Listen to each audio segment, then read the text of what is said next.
अगर आप इसी तरह बने रहते हैं तो आप कुछ समय बाद देखेंगे कि उनके पास कोई चारा नहीं है। भावना एक बहुत शक्तिशाली चीज है। ये कोई चाल नहीं है, ये होने का एक तरीका है, ये होने का एक बुद्धिमानीपूर्ण तरीका है।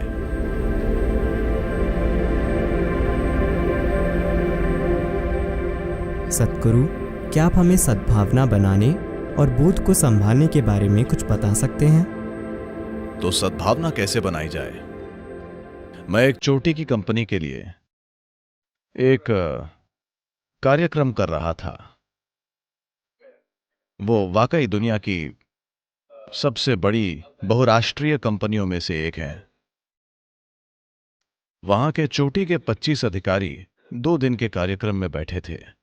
मेरे साथ 9 वॉलंटियर थे। ईशा फाउंडेशन पूरी तरह से वॉलंटियरों द्वारा चलाया जाने वाला संगठन है और ये 9 वॉलंटियर कार्यक्रम में सब कुछ संभाल रहे थे। और दूसरे दिन इनमें से एक अधिकारी ने मुझसे पूछा, सदगुरु, आपको ऐसे लोग कहाँ मिलते हैं? क्योंकि वे हमेशा कंपनी छोड़ने की सोचते हैं। आपको ऐसे लोग कहाँ से मिलते हैं? मैंने कहा, मिलते नहीं हैं, आपको उन्हें तैयार करना पड़ता है। आप उन्हें कैसे तैयार करते हैं? मैंने कहा, कुछ ऐसा कीजिए कि उन्हें आपसे प्यार हो जाए। ओ, हम ऐसा कैसे करें? I said, first you must fall in love with them. Then they said, oh, they don't pay us for that. So that's all it is. मैंने कहा, पहले आपको उनसे प्यार करना पड़ेगा। फिर वे बोले, ओ, उसके लिए हमें कंपनी पैसे नहीं देती। तो पूरी बात यही है। तो आप सद्भावना बना नहीं सकते, आपको सद्भावना बहानी होगी।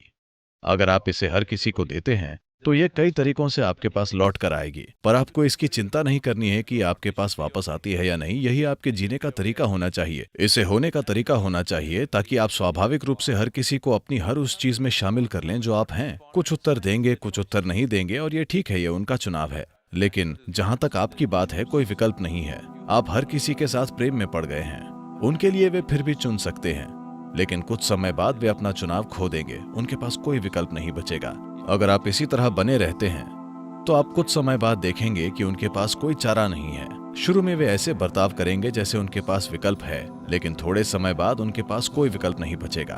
तो सद्भावना बनाने की कोशिश मत कीजिए।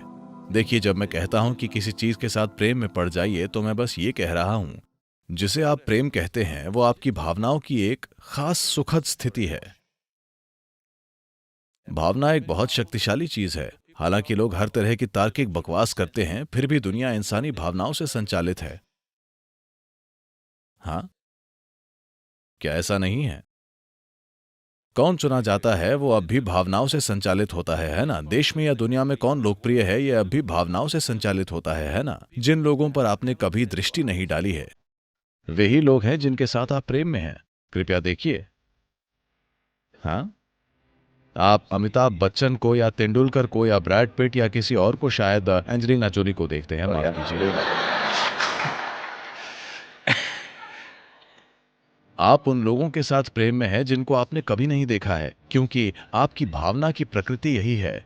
तो भावना एक शक्तिशाली साधन है।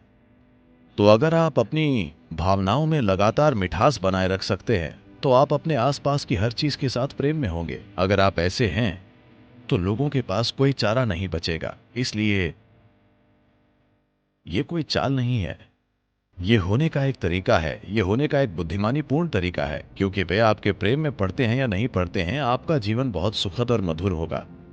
कोई आपसे प्रेम करता है या नहीं, उससे कोई फर्क नहीं पड़ता। बात सिर्फ ये है कि आप प्रेम में हैं और आपका जीवन बहुत सुखद बना देता है। So goodwill, there is no trick to build goodwill.